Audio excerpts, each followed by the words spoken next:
먼저 시간 만들어 볼 거예요.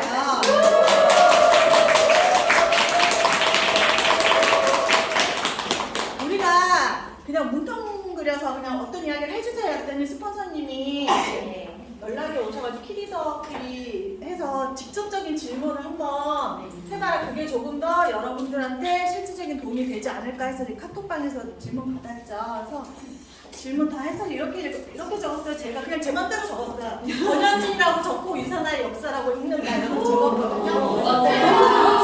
진짜. 그래서 오늘 유산화의 역사를 쓰고 계시는 우리 권현진 스폰서님한테 여러분들이 비즈니스를 하면서 실질적으로 궁금했던 거 묻고 답하는 시간 한번 가져보도록 하겠습니다. 선생님 모실게요. 네.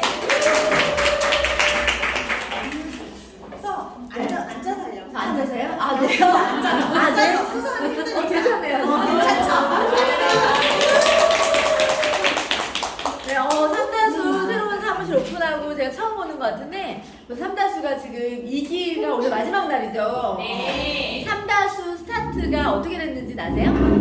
본사 로컬에서 이제 강의 끝나고 난 다음에 우리 문상우 리더님하고 김윤경 리더님이 서로 이렇게 시너지 내기 위한 대화를 하다가 서로가 갖고 있는 강점이 많아서 우리 연합해서 하면 어떨까요? 라고 해서 두 사람이 시작을 한 거예요. 그래서 이 두 분이 어떤 마음으로 시작했냐면 이왕이면 내 팀에 조금 에너지를 주고 싶은 문상우 리더님과 또 김윤경 리더 이왕이면 꼼꼼하게 정리된 정확함을 팀에 씌우고 싶은 김윤경 리더님의 마음이 합쳐져서 각 팀의 파트너들에 대한 어떤 그런 마음이 합쳐져서 벌써 삼다수가 정말 많이 발전하고 2기까지 마무리고 3기 곧 시작한다면서요. 네. 그러니까 다른 팀에서 연합하는 이 가장 모델로 좋은 모델을 삼다수를 꼽아요. 그래서 여러분들이 충분히 이번 주까지 마지막 주까지 그런 모습 보여주셨기 때문에 3기에 줄 서서 대기하고 있는 것 같아요. 여러분들 너무너무 멋있는 것 같아요.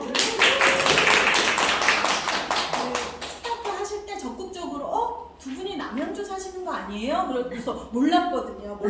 남양주? 이래서 그러면 같이 해볼 것 같더니 해보세요 이러면서 이렇게 전 조인만 했고요. 네, 조인만 시켜주고 두 분의 그 헌신적인 리더십이 이렇게 만든 거예요. 네. 그런 한마디가 없었다면 사실 조인이 힘들었겠죠. 그래서 역시 스폰서님과 함께 사업을 해야 무언가를 이루어진다는 걸 다시 한번 느꼈고요. 그래서 질문 받은 거 한번 볼게요. 첫 번째 질문은 우리가 항상 고민하는 거죠. 신규 파트너가 생겼을 때 스폰서인 내가 해야 할 일은 무엇일까요? 라는 질문이 되게 광범위한 질문인데 이거 한번 이 광범위한 질문 어떻게 우선 신규 파트너를 대하는 자세가 여러분들이 필요해요. 신규 파트너를 어떻게 바라볼 것이냐라고 한다고 하면 여러분들이 여러분의 기준으로 파트너를 바라보시면 안 되고요. 신규는 말 신생아라고 생각하시면 돼요. 이제 막 아이가 태어났을 때 무엇이 필요하죠? 돌봄이 필요한 거예요. 돌봄. 그래서 하나부터 열까지 내가 이제 무효주유를 만들어 간다고 생각하시면 되고 본인의 본인 자체가 신규였을 때 한번 생각을 해보세요.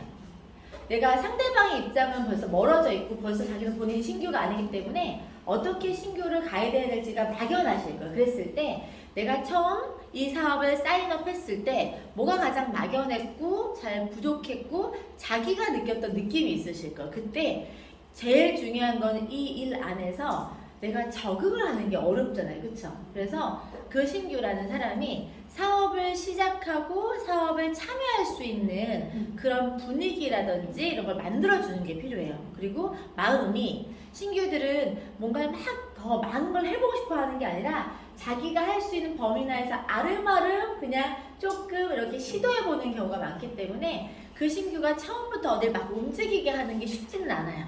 그래서 처음에 신규는 그냥 신생아이기 때문에 마인드라든지 모든 것이 준비되지 않으니까 처음에 찾아가세요. 그래서 찾아가서 그 사람의 편리한 입장 안에서 먼저 이 일에 대한 이해도를 높이는 시간들을 가져보시는 거예요. 그리고 이해도를 높이는 시간을 가지기에 앞서서 서로 교제하셔야 돼요.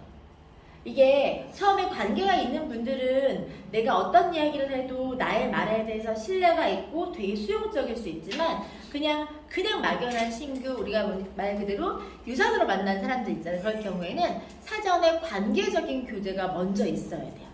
그래서 서로 편안하게 차 마시고 자기 이야기를 하고 내가 지금 현재 어떤 어려움이 있으니까 이런 건 어떻게 하면 돼요? 라고 물어볼 수 있는 정도의 환경 설정을 하시려고 하면 사전에 사교적인 그런 시간들을 많이 가지시는 거. 차 마시고 밥 먹고 하면서 그 사람이 이 일을 통해서 무엇을 이루고 싶어 하는지 또는 이 일을 왜 하려고 하는지 숨은 속뜻을 내가 알아야 그거에 맞춤으로 솔루션으로 내가 가이드할 수 있어요. 그래서 우리 교제하는 시간 자주 가지시고 저는 신규 파트너가 생기면 거의 매일 통화를 해요. 그러니까 만나는 시간에 이렇게 빈도를 가져가기가 어려우면 통화로라고 해도 그 사람과 내가 늘 연결되어 있다는 느낌을 갖게 하는 거. 아침 저녁으로 시시때때로 통화를 해요. 그러니까 낯설지 않고 어색하지 않을 때 상황 판단도 잘 될 수 있기 때문에 그렇게 소통하는 시간을 먼저 많이 가지고 그 안에서 내가 만나서 꼭 해줘야 될 일이 있고요. 그 사람이 혼자 주도적으로 할 수 있는 일이 있어요. 그러면 신규 파트너들이 처음에 사인업을 하면 우리가 비즈니스를 안내하는데 가장 좋은 교육 매뉴얼북이 뭐냐면 스타터 킷이에요. 그래서 신규 사업자분들이 주문을 배송해서 먼저 받으면 제일 먼저 배송 제품과 함께 스타터 킷을 받잖아요. 그러면 그거를 미리 나를 만나기 전에 읽고 만나게 하는 거예요. 내가 처음부터 하나부터 열까지 다 설명해 주기에는 시간이 부족하잖아요. 그쵸? 왜냐면 우리가 일주일에 한 번 만나나 두 번 만나는 것 갖고는 그 사람을 빨리 이해시키기가 어려워요. 그래서 만나기 전까지 만약에 내가 오늘 내일 만난다. 그러면 내일 만나기 전까지 내일 되지 않아도 그 사람이 조금 이해하고 만날 수 있도록 스타터 킷을 한번 비즈니스 가이드북 한 번 정도로 2번만 읽어와 주세요 라고 얘기한다거나 제품 에브리데이 같은 거 쭉 제품의 종류가 뭐가 있는지 한번 봐주세요 라고 얘기한다거나 또는 사전에 만나지 못했을 때도 좋은 강의나 정보가 될 수 있는 것들 좀 들어보게 한다거나 해서 조금 내가 이야기했을 때 빨리 흡수될 수 있는 상태로 준비시킨 상태를 만나는 걸 하려고 해요. 단 그렇게 해야 될 이유를 명확하게 설명해 줍니다. 예를 들어서 자, 사업을 시작하시는 분들은 어떤 마음이 있냐면 일을 이왕이면 빨리 잘하고 싶죠. 그래서 물어보는 거예요. 예를 들어 그 사람이 일을 시작할 때는 얼마를 언제까지 벌고 싶으세요? 라고 이야기할 때 50만 원을 빨리 벌고 싶은 마음이 생길 거 아니에요. 그렇죠? 그러면 그렇게 하기 위해서는 뭐가 필요할까요? 라고 또 물어보는 거예요. 그러면 적어도 내가 어떤 사회적인 경험 안에서 내가 어떤 능력을 가지고 효용 가치가 있어야지 돈으로 뭔가 피드백을 받는 거예요. 이 마찬가지라서 일을 하는 데 있어 필요한 구체적인 능력이라든지 그런 게 있다는 걸 알려주는 거예요. 그런데 그거를 빨리 마스터하는 게 좋을까요? 늦게 마스터하는 게 좋을까요? 빨리. 저는 지금 벌고자 하시는 50만 원을 6개월 안에, 3개월 안에, 한 달 안에 만들어드리고 싶다. 근데 그렇게 하려고 하면 마스터해야 될 기본적인 소양이 있다는 걸 알려드리는 거야. 근데 그거를 우리가 아무리 자주 만나도 일주일에 한두 번 만나기가 어려울 텐데 그 시간만 통해서 완성도가 늦어질 것 같다는 얘기를 해주면서 같은 호흡을 맞춰야 되잖아요. 그러니까 내가 도와서 빨리 만들어주려고 할 때 우리가 2인용 자전거를 같이 페달을 밟으면 빨리 가겠죠. 목표가 같으니까. 근데 2인용 페달 밟는데 저는 앞에서 페달을 밟고 있는데 뒤에서 브레이크 잡고 있으면 안 될 거 아니에요. 그래서 저는 기본적인 정보를 이렇게 숙지해서 오시면 제가 뼈대가 있는 상태에서 살을 붙여드리는 건 훨씬 더 쉬울 것 같아요. 그래서 기본적으로 기초적인 거 혼자서 학습할 수 있는 것들을 먼저 해보시면 저는 만났을 때 스킬적인 거 조금 더 디테일한 센스 같은 걸 알려서 빨리 완성도 있게 세워드리고 싶다는 얘기를 하는 거예요. 자, 뭐죠? 목적이 뭐예요? 목적이 저를 위한 목적이에요? 개인의 비즈니스 성장을 위한 목적이에요?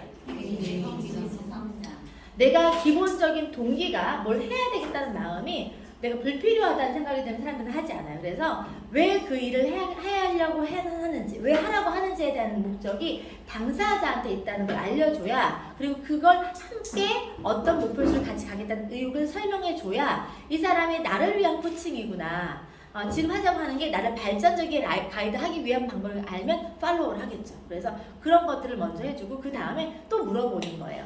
기초적인 것들만 마스터하는 걸 갖고 속도를 내기보다는 이왕이면 조금 더 큰 50을 벌 수 있는 비즈니스 규모가 있고 500을 벌 수 있는 규모가 있고 5천을 벌 수 있는 규모가 있는데 이왕이면 내가 어차피 시작한 거라고 하면 좀 꿈을 크게 가지고 제대로 마스터해서 자기가 갖고 있는 가능성을 좀 더 높이 평가받는 건 어떻겠느냐. 그런데 그러려고 하면 센터에서 안내 말씀드립니다.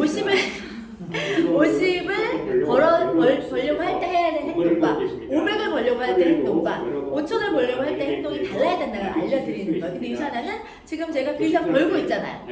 제가 어떻게 했을 때 50을 벌려고 시작했다가 5,000, 1억을 벌게 됐는지를 알려주는 거예요. 근데 그렇게 하기 위해서 내가 해왔던 방법들을 설명해요. 예를 들어서 저는 제가 다 경험하고 난 다음에 깨닫는 시간이 되게 오래 걸렸는데 저는 그런 시간을 갖게 해주고 싶진 않다. 그래서 아주 효과적인 방법은 이미 경험한 사람들이 마스터하고 깨달은 솔루션을 알려주는 장소에 가서 내가 빨리 그들의 비즈니스 기간 안에 체득한 그런 지혜나 노하우를 빨리 내 걸로 벤치마킹해서 마스터하는 게 굉장히 중요하다. 그렇기 때문에 성공자들이 있는 장소에 가서 그들의 10년 노하우, 20년 노하우 중에서 이렇게 엑기스 알고만 뽑아서 배우는 것들을 빨리 하면 마스터가 빨라진다는 걸 알려주는 거예요. 그러면 자, 우리가 본사를 가야 되는 이유, 어떤 신규 세미나를 가야 되는 이유, 1박 2일을 가야 되는 이유가 내가 가라고 해서 갈까? 아니면 그 사람이 필요하다고 생각할까요? 필요하다고 생각해요. 내 머리 안에서 필요성을 느꼈을 때 그곳에 가고 그 일을 감당할 수 있는 힘이 생기기 때문에 처음에 이 일을 하는 데 있어서는 그런 마인드를 잡아주는 거. 그리고 기본적으로 이 일이 공짜가 아니라는 생각을 갖게 해주는 거. 사람들이 사회적인 것들 안에서 수입을 벌어가는 방법과 여기에서 벌어가는 방법이 다르지 않음에도 불구하고 여기서는 날로 먹으려고 해요. 근데 강점은 뭐냐면 여기서는 사회적인 구조 안에서 하는 행동만큼을 하게 되면 훨씬 더 큰 시너지가 난다는 거예요. 왜냐하면 개인이 그런 노력을 하고 또 그런 노력이 합당한 걸 더 빨리 성장시켜 주려고 하는 도움의 헬퍼들이 있기 때문에 레버리지나 시너지가 난다는 거예요. 그러니까 그런 이 일에 대한 성격과 이 일에 대한 가치를 이해시키고 본인의 마인드와 태도에 따라서 그 결과나 성과가 얼마나 달라지는지를 초반에 개념을 설명해 주다 보면 본인이 처음부터 애티튜드 자세가 달라져요. 근데 처음에 너무 쉽게 할 수 있는 것처럼 얘기해서 시작을 했지만 너무 많은 것들을 요구하면 안 되는 거니까 요구하는 게 아니라 그들이 선택할 수 있게끔 50번만큼 하셔도 괜찮고 500번만큼 하셔도 되고 5,000번만큼 하셔도 되는데 저는 이왕 할 거라면 같은 시간 쓰는 거라고 하면 500 벌겠어요 라고 얘기하는 거예요. 그러면 그 사람들이 그렇게 하려고 노력을 하죠. 그리고 초반에는 제가 신규 파트너가 생기면 항상 하는 말이 뭐냐면 제품 하나라도 설명할 수 있는 장소에 저를 소개하세요 라고 얘기해요. 신규들은 가장 어려운 게 뭐냐면 본인이 이 일의 성격을 잘 모르니까 본인이 처음부터 끝까지 다 하려고 해요. 방법을 모르는 상태에서 시도하다 보면 어떤 걸 먼저 경험하냐면 실패를 먼저 경험하죠. 아직 단단하지 않은 상태에서 실패를 먼저 경험하게 되면 다음이 두려워요. 그러니까 처음에 제가 먼저 경험시켜주고 싶은 건 뭐냐면 하나라도 전달돼서 그것들이 진행되고 있는 성과를 내고 있는 경험을 먼저 하게끔 만들어주고 싶은 마음이 있고요. 또 하나는 그런 장소에서 현장 실습을 하는 거예요. 그냥 이론으로 학습하는 것과 내가 현장에서 내가 사람을 만나서 처음에 만남부터 마무리까지 어떻게 진행되는지에 대한 시뮬레이션을 해보지 않으면 정말 연애를 글로 배웠어요. 키스를 이런 느낌 뭔지 알겠어요? 그런 느낌이 될 수 있기 때문에 이 일은 감 잡으면 끝나는 일이에요. 전체적인 통찰과 센스가 생기게 되면 그 안에 필요한 게 뭔지만 깨닫고 퍼즐 맞추듯이 들어가면 되는 건데 전체 그림을 보는 것들을 초반에 해줘야 돼요. 그래서 처음에는 스폰서가 동행하면서 유산 멀지 하나라도 전달할 수 있는 걸 하는 걸 현장에서 보여줘야 돼요. 그리고 파트너들도 마찬가지예요. 지금 스폰서가 약속을 잡았을 때 반드시 뭔가 되는 성과 있는 약속만 잡으려고 하시면 여러분들 실패하는 거예요. 스폰서는 성과 있는 것들의 약속을 잡는 게 중요한 게 그 자리가 교육하는 자리란 말이에요. 그러니까 성과랑 상관없이 함께 협업하고 일을 풀어가는 센스를 가르치는 자리이기 때문에 결과에 연연하지 말고 그 다음에 할지 말지에 대한 부분들은 약속 잡는 것만 잘하시는 것만 가지고 여러분이 최대 능력치를 발휘하시는 거예요. 처음에는 누군가를 컨택해서 약속 잡는 것만 잘 해놓으시면 스폰서가 옆에서 그걸 마무리하는 걸 도와드릴 거예요. 그러니까 내가 잘할 수 있는 거 하고 도움받으려고 하는, 그리고 처음에 파트너가 가져야 될 마음은 자기가 초심자고 신생아라는 걸 깨닫고 끊임없이 배우려고 하는 마음을 갖게끔 해야 되는 거예요. 그리고 그 상태에서 그 배움 자체도 다른 방향이 아니라 스폰서와 소통하면서 배우려고 하는 걸 하지 않으면 방향을 잃어버려요. 그러니까 조금 더 빨리 지름길로 갈 수 있는 방법을 스폰서와 소통해야 될 이유를 알려줘요. 예를 들어서 주변에 다양한 얘기들이 있고요. 다양한 정보가 있는데 사람들이 스폰서하고의 기본적인 신뢰관계가 없으면 스폰서의 말을 신뢰하지 않고 주변의 잡담과 다른 생각에 시간 낭비를 굉장히 많이 해요. 그래서 거꾸로 파트너한테 물어보는 거예요. 나를 믿는지. 그래서 나를 믿으면 나도 본인을 믿기 때문에 이 신뢰관계 안에서 나만 믿고 따라오라고 반드시 얘기해줘요. 왜냐면 정말 에너지 낭비를 하지 않게끔 하기 위해서.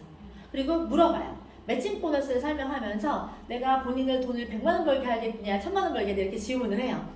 본인이 1000만 원 버는 게 좋겠냐 100만 원 벌고 50만 원 버는 게 좋겠냐 물어보면 1000만 원 버는 게 좋겠죠? 라고 얘기를 해요. 그러면 내가 본인은 어떤 방향으로 가이드 하겠냐 다시 질문해요.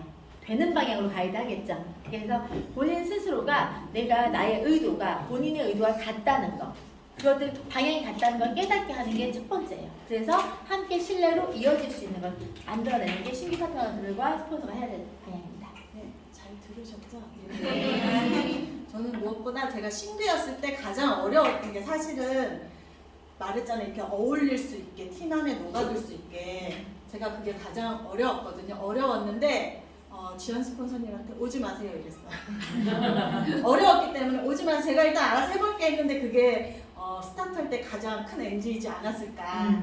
그래서 만약에 신규분이 오지 마세요 해도 그냥 가세요. 그러면 뭔가 조금 더 빨리 될 것 같아요. 자, 두 번째. 팀을 이끌어가는 리더십의 마음 중에서 가장 중요하게 생각하는 것은 무엇인가요? 저는 헌신이라고 생각해요. 이게 이 일이 우리가 부모가 자식을 키우는 마음이 가장 큰 마음이 뭘까요?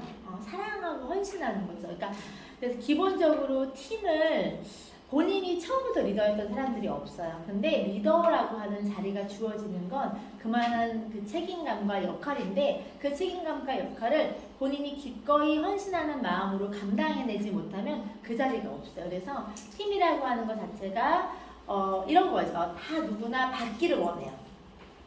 누구나 편하게 가기를 원해. 그런데 그 안에서 팀으로 모였을 때 모두가 같이 있을 때는 모두가 그런 마음이면 팀이 존재할까요? 안 할까요? 안 하겠죠. 특히나 리더가 그러면 그 팀은 망조가 되는 거야.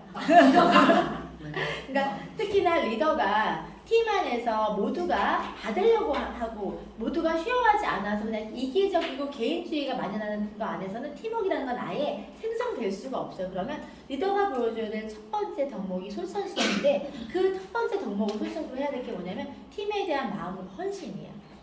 나를 믿고 신뢰하고 따라오는 사람에 대한 그 고마운 마음을 가지고 그 사람에게 하나라도 더 챙겨주고 더 가이드하고 그 사람을 위해서 그 사람이 나를 아무것도 모르고 있는 결과를 아직 내지도 않은 나를 믿고 손잡아준 그 마음에 대한 감사함을 가지고 내가 그 사람한테 받은 것들을 당연하게 생각하는 게 아니라 감사한 마음을 갖고 그걸 어떻게 갚을지에 대한 생각을 하는 거예요. 어떻게 갚을 수 있겠어요? 그 사람의 비즈니스에 기여해야 되겠죠. 그 사람을 성장을 시키고 도와야 되겠죠. 그리고 내가 리더로서 해야 될 모습은 본인 자체가 어려움을 겪고 있거든요. 각각이 다 어려워요. 각각의 개인적인 문제가 다 있고 각각이 다 어려움을 이야기할 때 본인이 조금 더 크고 넓고 그런 마음을 가지고 그 어려움을 공감하면서 그 문제를 같이 해결할 수 있는 방법을 고민하고 찾아가면서 그 문제에 직접적으로 관여할 수 있는 게 있으면 기꺼이 참여해서 그 문제를 같이 해결하려고 하는 마음이 존재해야 돼요. 그런 마음과 그런 그 과정을 겪으면 그 팀원들이 스폰서에 대한 절대적인 신뢰가 생겨요. 왜? 이 사람이 나를 우리가 늘 비즈니스 할 때 어떻게 얘기해요? 사람을 돈으로 보지 마세요라고 얘기하죠. 그 얘기는 뭐냐면 우리가 엮여진 관계가 비즈니스로 만났지만 단순히 비즈니스 관계라는 게 아니라 그 사람 삶과 내 삶이 연결되어 있다는 걸 이해하셔야 돼요. 그래서 내 삶에 진정으로 관심을 갖고 내 삶의 개선에 기여를 하려고 하는 사람에 대해서는 절대적인 관계가 형성이 돼요. 근데 그거는 어떻게 느낄 수 있냐면 내가 어떤 문제에 당면했을 때 그 문제를 바라보는 관점을 보면 이 사람이 나하고 협업하고 협력할 관계에 있는 사람인 건지 나를 그냥 단순하게 비즈니스 이용하려는 사람인지 느껴질 수 있어요. 그렇기 때문에 리더의 모습은 처음부터 끝까지 한결같이 그 사람의 문제에 그 사람의 삶에 그 사람의 관계 안에서 기본적으로 헌신하고 그 사람과 동행하려는 마음이 계속 드러나야 돼요. 그리고 하나라도 내가 더 하려고 하는. 자, 리더가 힘들까요? 파트너가 힘들까요? 이미 경험을 하고 담대함과 구력이 있는 사람이 감당치가 더 높아요. 우리가 자식 애들 키워도 큰 애한테 더 감당하라고 하잖아. 네가 언니니까 참아. 이 말 제일 듣기 싫었었는데 그래도 살아온 구력 안에서 그래도 이해도라는 게 더 생겼고 감당하는 더 생겼고 나이에 맞는 수성도가 더 생겼고 비즈니스 안에서는 나이랑 상관없이 먼저 선택한 사람이 감당치가 더 큰 거예요. 그러니까 리더로서 스폰서로서 내가 하루라도 더 먼저 경험했고 해본 일이니까 그거에 대해서 파트너를 좀 더 이해하고 존중하면서 파트너에 대한 문제에 대해서 또는 팀 안에서 모든 거에 대해서 무조건적인 헌신으로 내가 이 팀을 키우겠다는 마음을 가지는 게 첫 번째.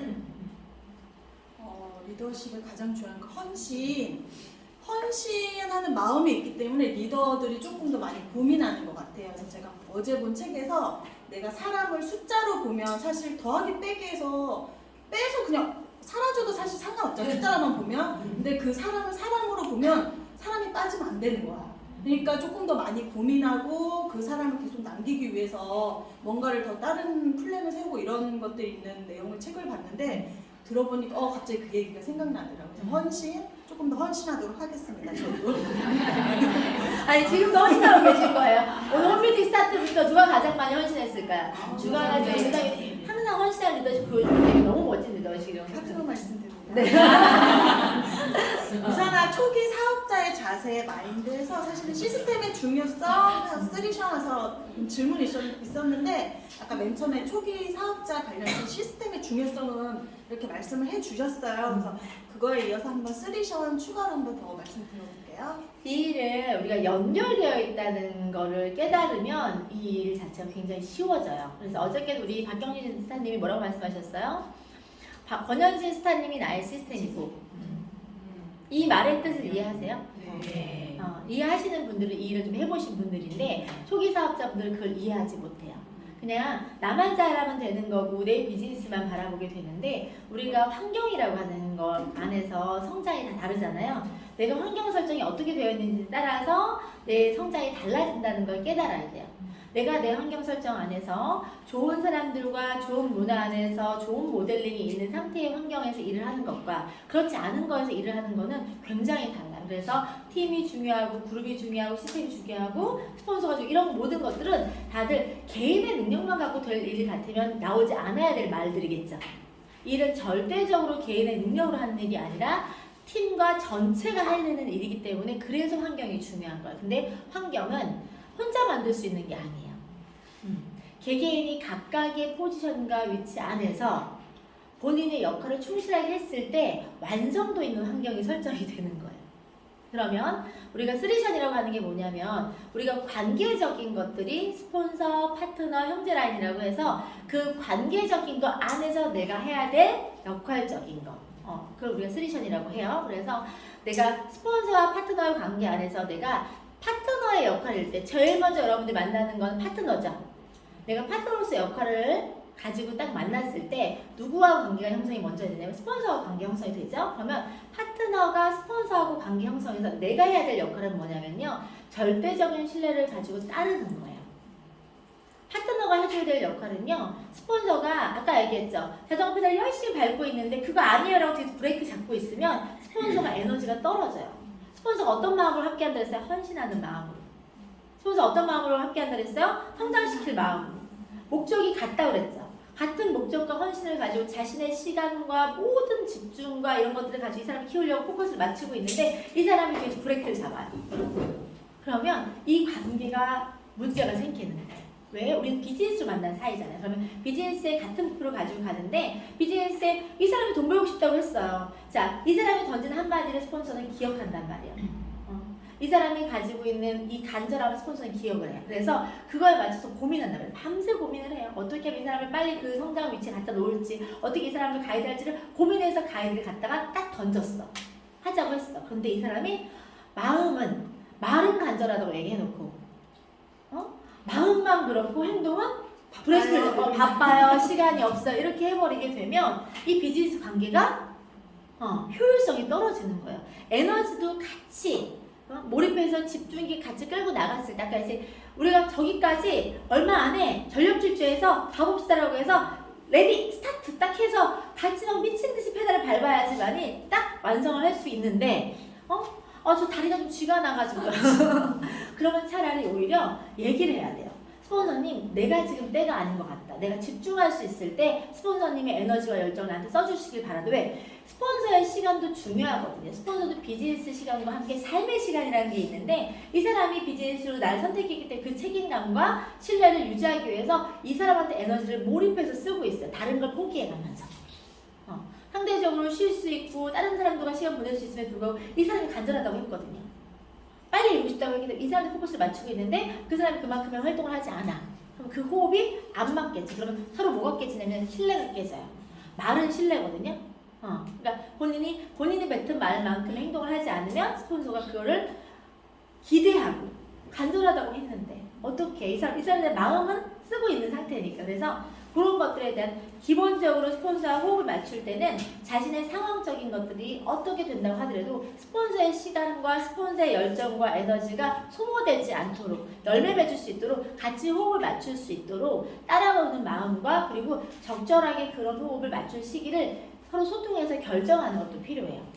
그리고 본인조차도 어떤 마음이 필요하냐면 비즈니스답게 내가 스폰서와 함께 동행하는 느낌이 들도록. 그냥 수동적인 파트너들 같은 경우에는요, 아무리 구워도 희망이 없어요. 무슨 말이냐면 자기 삶의 개선을 위해서 하는 일이잖아요.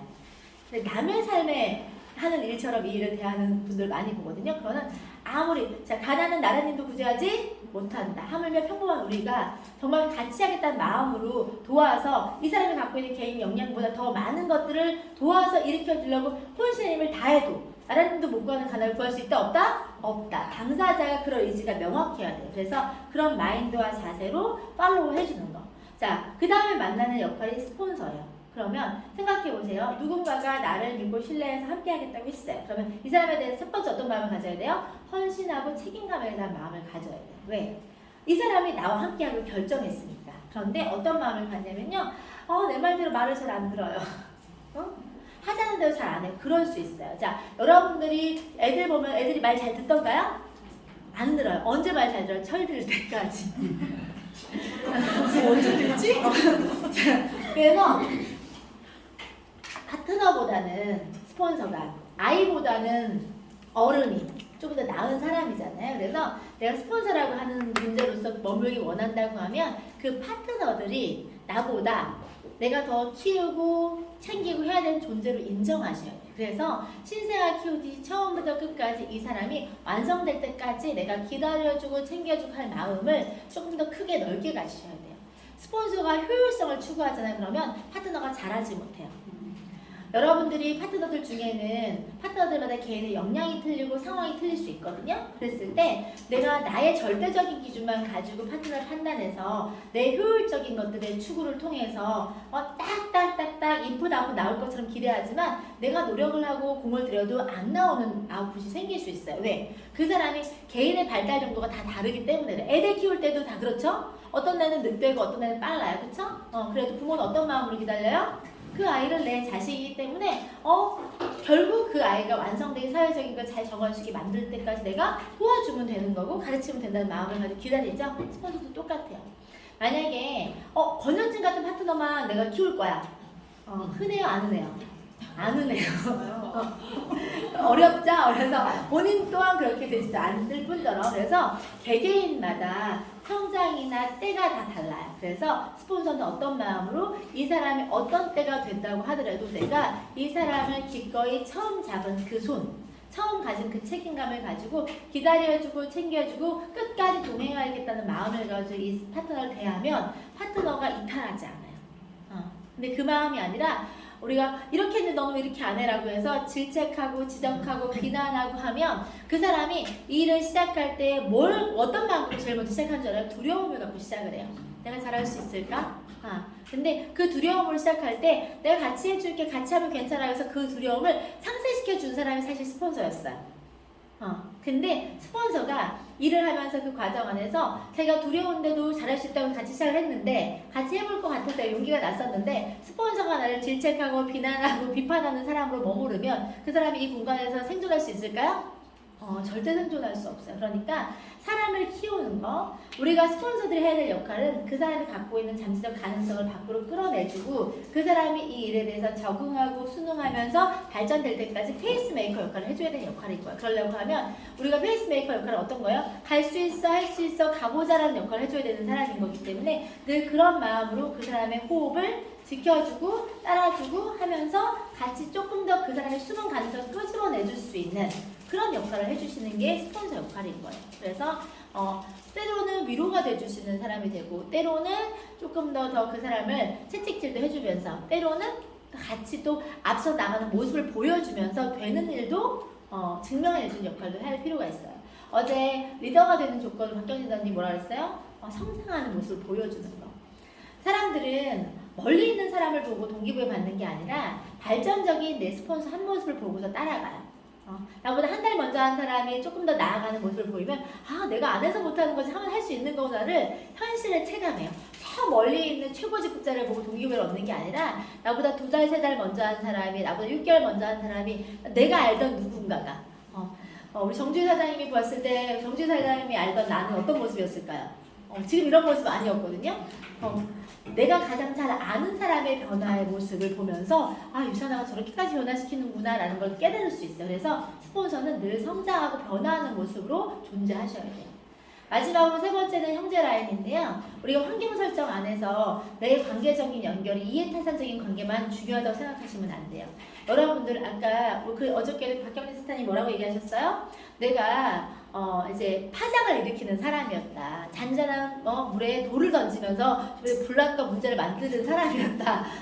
내가 생기는 감정, 내 개인적인 상황, 상황이라고 하는 건 다 똑같지 않거든요. 그리고 상황을 받아들이는 마음도 다 똑같지 않아요. 개인의 주관적인 상황과 느낌인데 그걸 객관적인 사실화처럼 주변에 이야기를 하시다 보면 그런 상황에 그렇게 대응하지 않고 그런 상황을 그렇게 느끼지 않은 사람들도 부정적인 영향을 받아요. 자, 좋은 에너지와 긍정적인 분위기가 있는 공간에서 내가 육성되는 것과 맨날 부정적이고 예를 들어서 안 돼, 저건 누구만 되는 거야 하다 보때 누군 어떻대더라 이렇게 말이 많고 부정이 막 창궐하는 데서 내 파트너가 생긴다고 생각해 보세요. 나는 그나마 맷집과 구력이 있어서 그러려니 하고 넘어가거나 또는 나는 그거에 대해서 걸릴 수 있는 귀가 있는 지혜로움이 있어서 잘 걸러낸다고 하면 오늘 가입한 파트너가 그 공간 안에서 같이 머무를 거예요. 저쪽에서 속닥속닥 말이 나오는 것들이 긍정적인 얘기보다 부정적인 얘기를 유산하게 돈 안 되는 것 같아. 나 있잖아 1년 했는데 돈 이제 아직 50만 원도 못 벌어. 이런 얘기를 막 속닥속닥 하고 있어. 자, 1년 했는데 50만 원 버는 사람도 있고 1년 했는데 5천만 원 버는 사람도 있다고 생각해 보세요. 그럼 50만 원 버는 게 객관화된 거예요.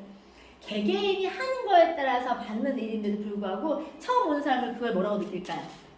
1년에도 50도 안 되는데 이거 안 되겠다. 나 도망가야 되겠네. 이런 마음을 가질 수 있는 거예요. 그러니까 내가 경험한 것들, 내 주관적인 경험이고 주관적인 경험 안에서 스스로가 나를 객관화시켜서 바라볼 수 있는 눈이 있어야 돼요. 내가 안에서 못했던 거 또는 내 능력이 부족했던 것들을 가지고 상황을 비판하거나 또는 스폰서를 비판하거나 이렇게 하는 그런 몹쓸 말을 뱉는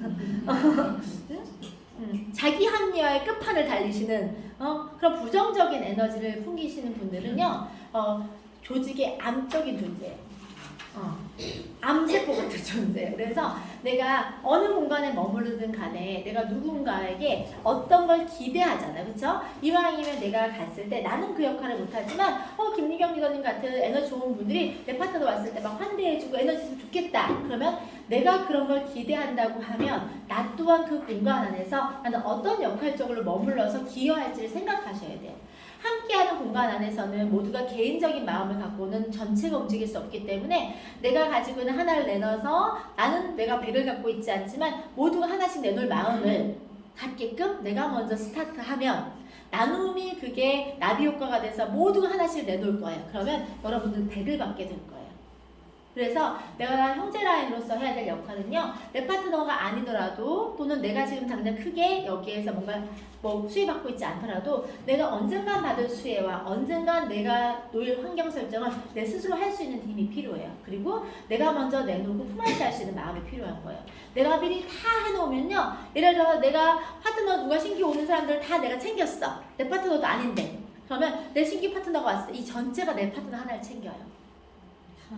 얼마나 아름다워요, 그렇죠? 공동 육아한다고 생각하시면 돼요. 그래서 내가 머무는 공간 자체를 내가 어떻게 환경 설정할지에 대해서는 여러분들이 그런 마음으로 존재하셔야 돼요. 그게 형제라고 하는 명칭으로 되는 건데 유산하는 전체가 형제 라인인 거예요. 유산화 전체가 잘 돼야지만이 우리가 하는 환경 설정이 좋은 거예요. 유산화 이미지가 안 좋으면 전체적으로 우리가 어디 갔을 때도 나 유산화라고 했을 때 그거 별로던데 이렇게 되면 안 될 거예요. 그래서 내가 일으키는 파장, 내가 일으키는 나비 효과가 유산화 전체에 기여했으면 좋겠다는 마음을 가지고 이 비즈니스 하시면 가장 좋은 그런 쓰리션을 가져가실 수 있어요. 쓰리션에서도 중요한 게 헌신, 책임, 그리고 긍정의 마음을 어떻게 해요? 긍정의 마음을 다시 쉐어하는 것도 사실 헌신이죠. 그렇죠. 네. 스트레스 받으시면요, 이렇게 쏙닥쏙닥 하지 마시고 우리 좋은 거 있죠. 마그넷 칼기 코 드시고 이렇게 릴렉스하고 긍정의 마음으로 좀 이렇게 변화되는 모습 필요할 것 같아요. 다음은 유산화를 분명히 직업으로 선택했대요. 그러면 이거를 직업처럼 해야 하는데 못하시는 분들이 굉장히 많죠. 그럼 직업처럼 해야 할 당연한 하루 루틴, 우리 스폰서님이 하루 루틴은 어떻게 되는지 한번 알아볼게요. 처음에 일을 시작하면 이 일 자체가 내 걸로 완전히 체득돼서 일처럼 느껴지려고 하면 여러분들이 시간을 어떻게 쓰는지 한번 보시면 돼요. 제가 비즈니스를 다이아몬드를 3년 안에 갔거든요. 근데 그때 당시에 제가 비즈니스 했던 루틴은 어떻게 된 거냐면 하루에 기본 미팅하는 건수가 5건을 넘었어요. 그리고 많게는 하루에 1000km를 탔어요. 차를. 부산을 왕복으로 왔다 갔다 할 만큼을 차를 타기도 했었어요. 그러니까 여러분들이 여러분들의 인생에서 시간이라고 하는 건 돈으로 환산할 수 없을 만큼의 값어치가 있잖아요. 그런데 그 시간의 값어치를 내가 오랫동안 시간이 양이 많다고 이 일을 잘 되는 게 아니라 시간의 양보다 시간을 질적으로 어떻게 활용하는지가 훨씬 더 중요하다는 것을 깨달은 거예요. 만약에 다이아몬드를 가는 데 있어서 절대적인 시간이 있다. 다이아몬드가 5년 걸려야 된다, 10년 걸려야 된다고 했으면 나는 못했을 건데 절대적인 시간의 양이 내가 어떤 시간을 쓰는지에 따라서 달라질 수 있다는 걸 깨닫고 나는부터 만약에 5년 걸리고 10년 걸려서 갈 다이아몬드 시간을 나는 3년 안에 그보다 더 많은 시간을 밀도 있게 쓰면 시간의 양보다 시간 안에 밀도 있게 쓰면 될 거라는 생각을 했기 때문에 그렇게 시간을 쓴 거예요.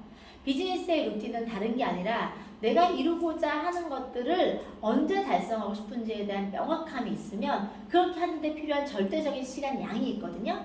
일반의 시간 이렇게 얘기하는 것들도 있잖아요. 그러면 그것들을 내가 조금 더 축약해서 밀도 있게 어떻게 써가는지에 따라서 결과가 빠르게 달라지는 것 같아요. 그래서 여러분들이 저 같은 경우는 아침에 일어나서 저녁에 때까지 적어도 하루에 미팅 수를 3건 이상은 무조건 해야지 직성이 풀리는 스타일이에요. 많으면 8건까지도 했어요. 사람을 만나는 걸 많이 만나야 여러분들이 확률적인 게 훨씬 더 좋잖아요. 그래서 여러분들이 하루에 만나는 사람 수가 여러분들이 뿌리는 씨앗의 양이라고 생각하면 돼요. 농부가 씨앗을 뿌릴 때 싹이 다 나지 않거든요. 근데 많이 뿌려요. 그래서 싹이 나는 것들만 추리거나 솎아요. 그런 것처럼 여러분들이 지금 여러분들의 능력, 상황이 다 뿌린다고 다 나는 상황이 아니라고 하면 보다 많은 사람을 만나고 많은 사람들에게 전달할 수 있어야 되는데 딱 본인이 할 수 있는 양만 하는 거예요. 여러분들 자체가. 근데 일이라고 하는 게 때라는 게 있어요. 때라는 게. 제가 늘 얘기를 하는데 때에 맞춰서 뿌려야 씨도 잘 나는 거예요. 봄철에 뿌려야 되는데 여름에 뿌린다고 씨가 다 나지 않을 수 있다는 거예요. 때라는 게 있다고 하면 저는 비즈니스 타이밍 자체가 여러분들이 정해야 된다는 그것도 언제 뿌려야 돼요? 일찍. 언제라도 전달해야 될 사람이라고 하면 내가 남들이 다 걷어들이고 난 상태에서 내가 쭉정이 굴러가지 말고 지금 내가 적극적이고 정말 활발하게 에너지 있게 전달하면 지금의 인적 풀거 안에서 유산화를 하는 사람들 중에서도 정말 괜찮은 사람들, 내가 함께하고 싶은 사람들, 재원들을 내가 지금은 선택할 수 있어요. 근데 다 시간이 지나고 나면 그런 사람들이 이미 다 이 시장에서 들어오고 나면 여러분들은 다른 사람들과 일을 해야 되는 상황이 되겠죠. 나보다 부족한 사람들과 일을 하지 말고 나보다 나은 사람들하고 일을 하려고 하면 그런 사람들이 아직 들어오지 않은 타이밍에서 좀 더 적극적으로 전달해야 되는데 그것들을 이리 피하고 저리 피하고 하다 보면 할 수가 없잖아. 그러니까 나는 무조건 모든 사람들한테 전달을 해봐야 되겠다. 그리고 오늘 전달하려고 하면 시간을 많이 내야 되겠다. 내가 출퇴근하듯이 시간을 쓰게 되면 오히려 일회적인 수입을 만들어내는 일과 연속적인 수입을 만들어내는 일은 일에 대한 성격이 틀리잖아요. 우리는 일회성 수입을 만드는 일이에요? 연속성 수입을 만드는 일이에요? 그러면 내가 인풋과 아웃풋이 있다 그러면 내가 들인 시간만큼 나중에 레버리지가 나는 거거든요. 우리가 쓰는 거는 돈을 붓는 게 아니라 적금을 들 때 돈을 붓는 게 아니라 시간을 붓는 거랑 똑같은 일인 거예요.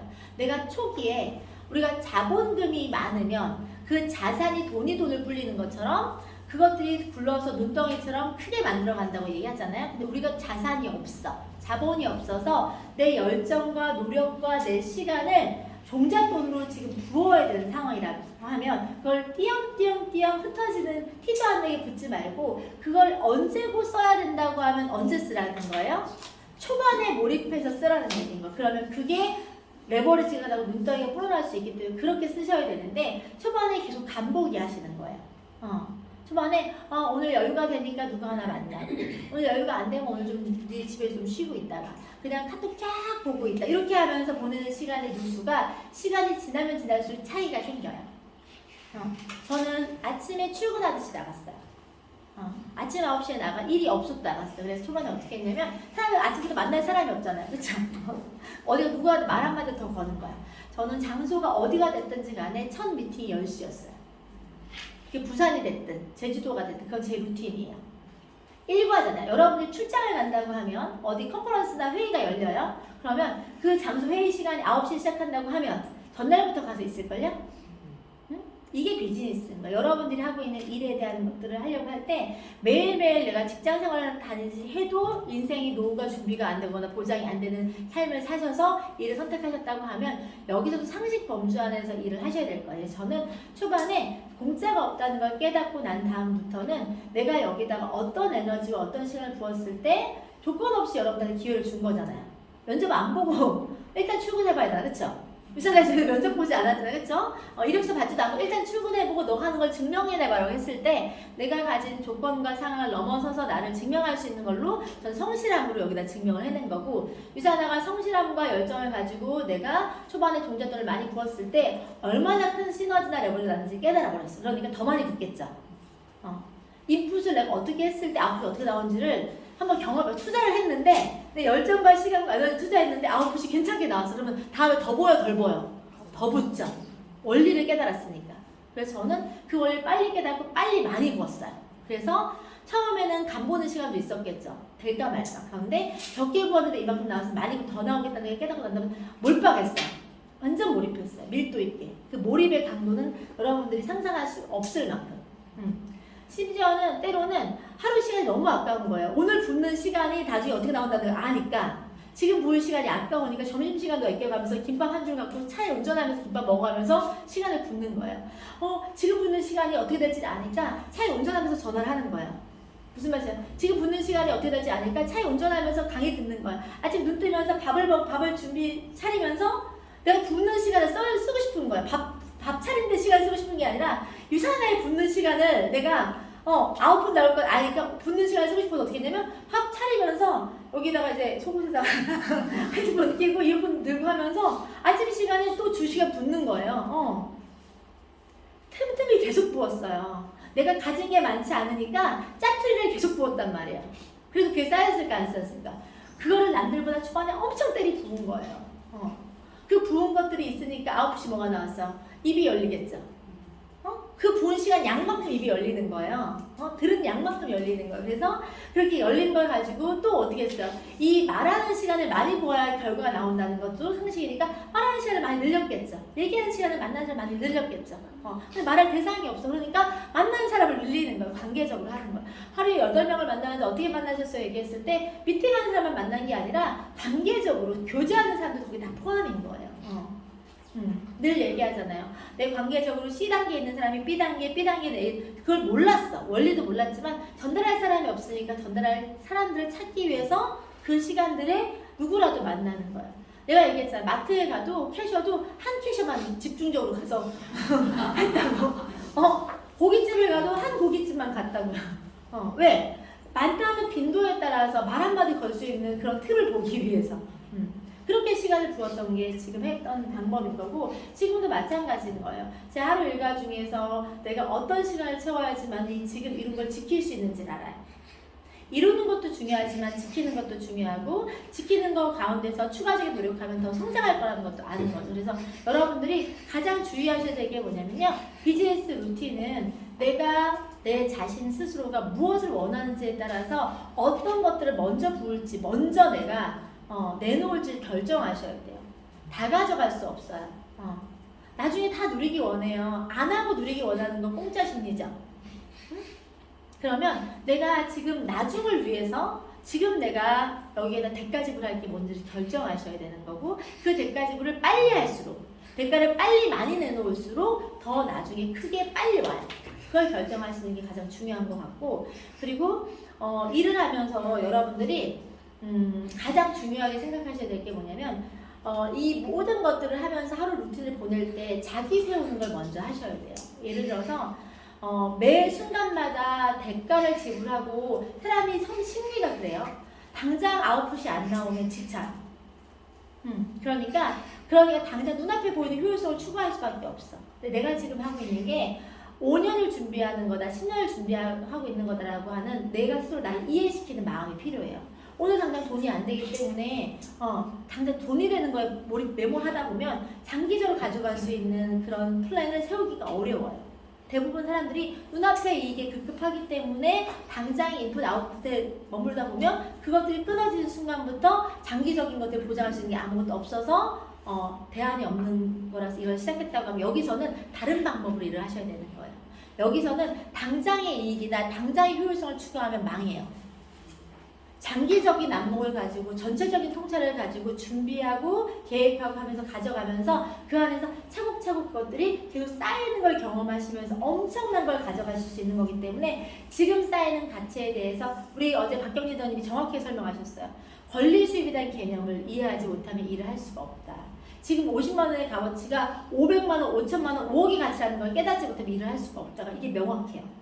그래서 매일매일 내가 지금 쌓아가는 거는 우리가 건물 세운다고 생각하시면 돼요. 이그젝 골드 정도가 되면 월 700만 원 정도 받는다고 치면 그게 14억짜리 건물을 가지고 있는 분들이 월세 700 받는다고 제가 말씀드리잖아요. 그러면 14억짜리 건물을 세우고 내가 가지려고 하더라도 내가 자산적인 가치를 끊임없이 안 먹고 안 쓰고 정말 월급 통으로 모아도 손가락 빨고 오늘 굶어서 모아도 평생 모으기가 쉽지가 않죠. 근데 여러분들은 이 안에서 그것들의 자산적인 가치를 가지고 매일매일 벽돌 쌓기 하고 있다고 생각하시면 돼요. 눈에 드러나지 않지만 그게 드러나는 순간에는 엄청난 자산 가치가 있다는 걸 내가 깨닫고 장기적으로 그 건물을 세워갈 마음을 갖지 못하면 당장에 내가 지금 안 나오는 것 때문에 연연하다 보면 이 루틴을 지켜갈 수가 없어요. 개인이 다 심리적인 게 그렇기 때문에 해서 아침에 일어날 때 내가 오늘도 내 하루를 쌓아서 평생을 위해서 나를 위해서 이것을 만들어가고 있는 자신에서 뿌듯하게 생각하시면서 오늘도 성실함을 가지고 쌓아갈 우리 돼지 삼형제 중에서 셋째 돼지 되시면 되는 거예요. 아셨죠? 네. 하루 루틴 들어봤는데 그 절대적이라는 게 너도 똑같고 나도 똑같은 이런 절대적인 게 아니라 내가 얼마만큼 여기에 몰입하느냐에 따라서 그 절대적이라는 단어의 뜻이 바뀔 수 있다는 걸 들었고 그리고 갑자기 마지막에 든 생각이 뭐냐면 건물 얘기가 나왔잖아요. 우리가 건물을 지을 때 밑으로 깊이 파서 지하 주차장을 많이 만들면 어때요? 위로도 높이 세울 수 있죠.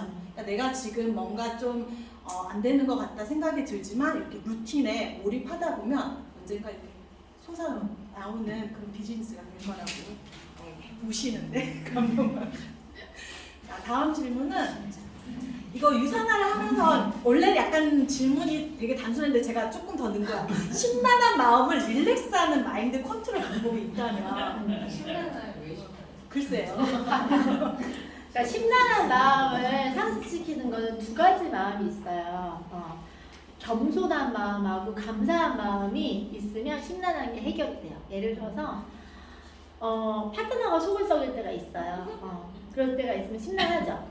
근데 저 사람조차도 그 사람에 대해서 내가 바라보는 눈 자체가 저래도 저 사람한테는 이런 감정이 있고 저래도 저 사람이 나한테 해준 것들이 있고 그러니까 이런 거 있죠. 지금 당장의 평가를 바라보면 신나네.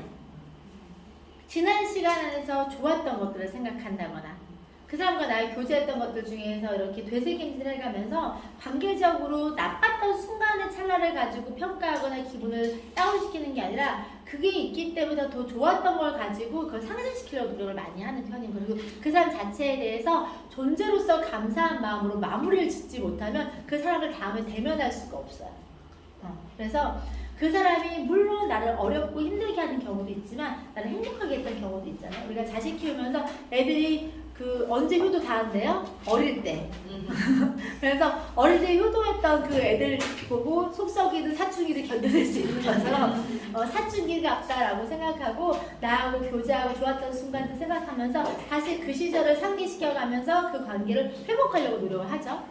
그리고 또 신난할 때가 굉장히 많이 있는데 생각보다 잘 되지 않거나 내 맘 가지 않을 때가 있어요. 그런데 사람이 이치적으로 봤을 때 세상에 내 맘대로 될 것 같으면 세상이 아름답겠죠.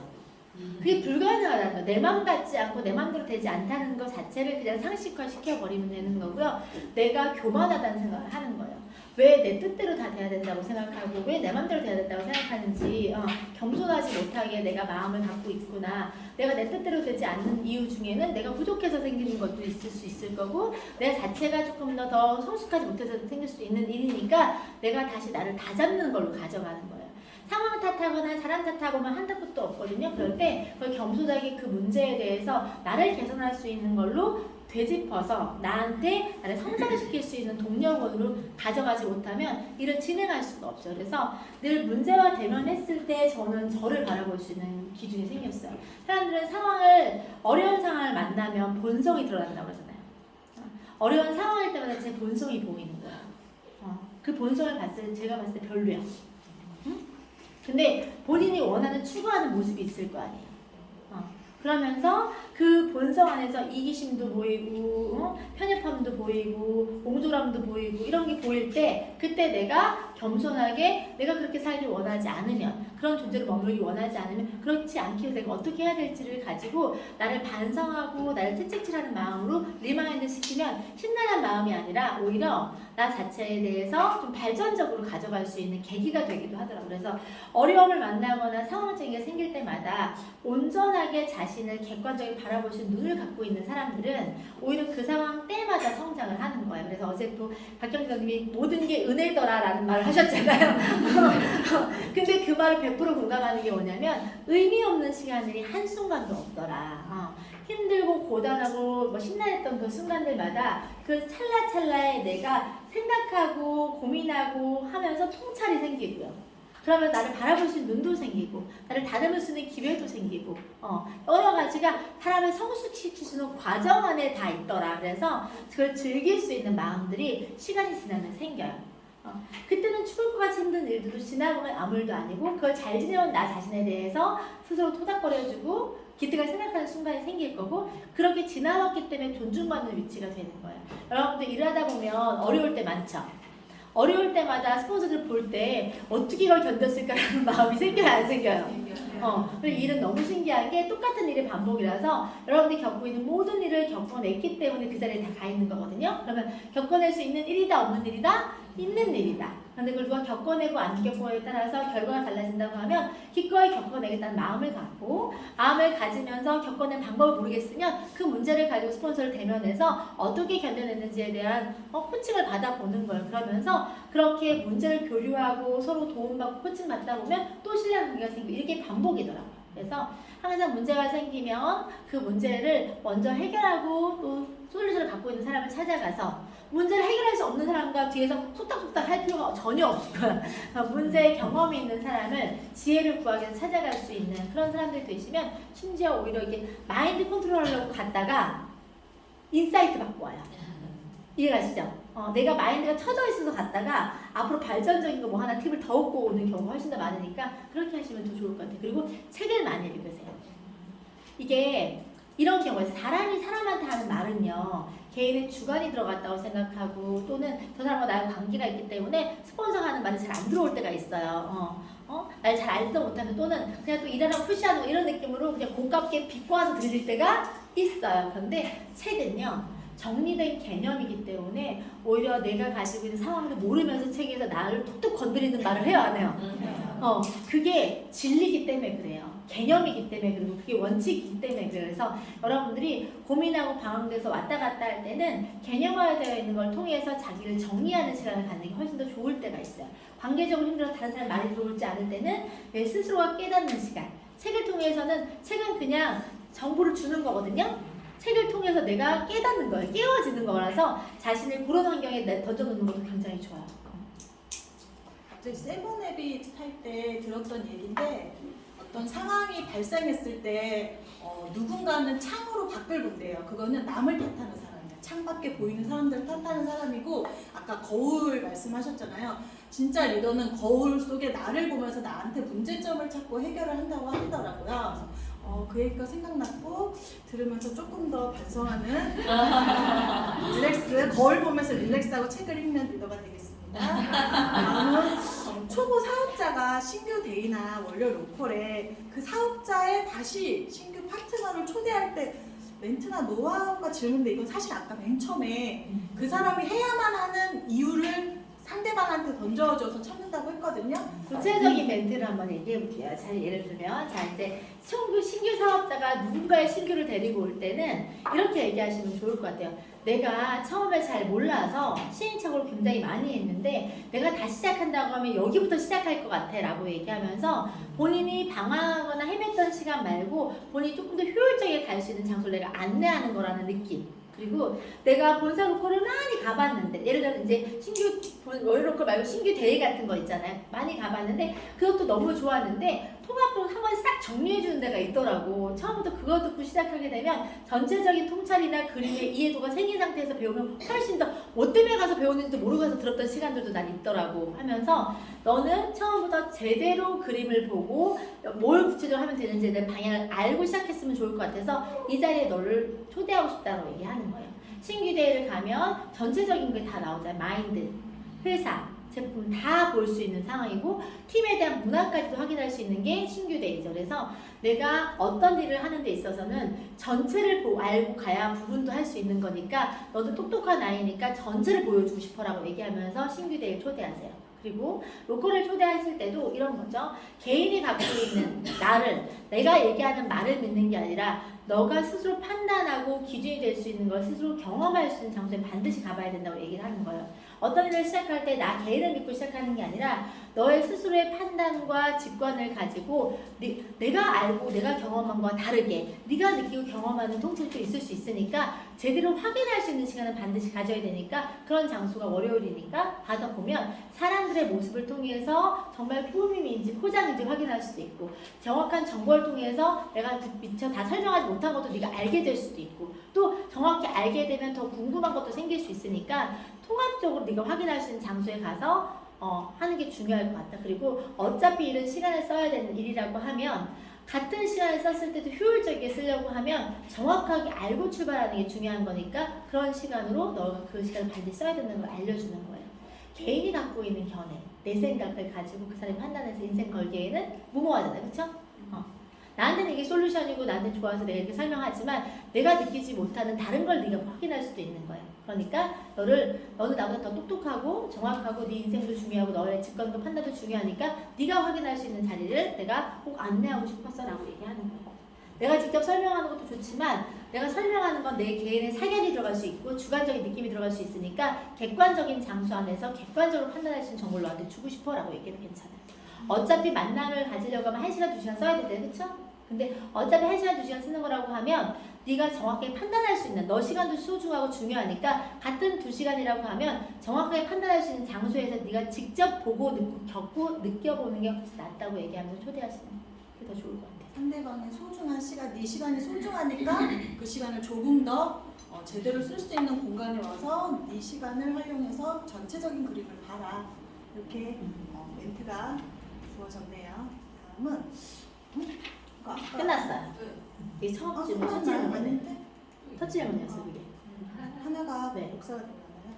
자, 사업적 뜻이 아직 미약한 신규 사업자예요. 이거를 내가 어쨌든 초대를 해서 신구 대회에 데리고 가면 이게 그냥 거기 앉힌 것만으로도 사업자 많은 데가 생기는지 아니면 데리고 갔는데 괜히 뭐야 이러면서 나와 그 사람의 관계가 깨질까. 이 질문 하신 분 누구예요? 이 질문 하신 분. 신규 대회 가보셨어요? 네. 처음부터 끝까지 저는 다 들으셨어요? 처음부터 끝까지? 네, 들었죠. 그럼 팀 하는 것도 다 들으셨었어요? 안 들으셨죠? 그런데 신규 대회 처음 가셨을 때 제품 사업 설명으로 우리 김희수 원장님 강의까지 다 들으셨어요? 그때 느낌은 어떠셨어요? 그러니까 저는 신규 데이를 석세스 코어를 듣고 갔었거든요. 그러니까 약간의 좀 느낌이 다른 면이 좀 있었고 사실 그 원장님은 또 유맵에서 저는 또 보고 가서 네. 좀 비슷한 얘기를 많이 하시니까 조금 집중은 저는 잘 못했던 그렇죠. 것 같아요. 왜냐면 했던 얘기를 또 들으니까. 그렇죠. 그랬는데 그러니까 제가 친구를 좀 지금 생각하고 있는 친구가 있는데 10월 달에도 아니 9월 달에도 미루고 계속 그러더라고요. 근데 저는 그러니까 얘를 조금 그러니까 석세스코에서는 그런 말도 하시더라고. 뭐 여러 거 할 때 야 나 좀 도와줘 막 이런 멘트도 쓸 수가 있다고 막 얘기를 하신다고 하셔서 그러면 나는 얘한테 너한테 도움이 되는 기회가 될 거라고 계속 얘기했는데 걔가 그 기회를 안 잡으려고 하니까 그러면 차라리 나도 조금 나도 잘 모르니까 같이 들어가서 한번 같이 판단을 해볼래? 이런 멘트라도 써볼까? 막 이런 생각을 했거든요. 왜냐면 조금 더 이렇게 좀 넓은 시각을 볼 수 있는 장소에 얘를 데리고 가면 조금 얘 생각이 변할 수 있지 않을까라는 생각도 들고 또 한편으로는 얘가 아직 준비도 안 됐는데 그렇게 가봤자 집중을 못하면 오히려 불편해지고 또 부정적인 마음이 생길까라는 또 걱정도 되고 막 왔다 갔다 하는 거예요. 그래서 네 고민입니다. 그래서 당장 토요일인데 금요일 한 번 더 전화를 해볼까.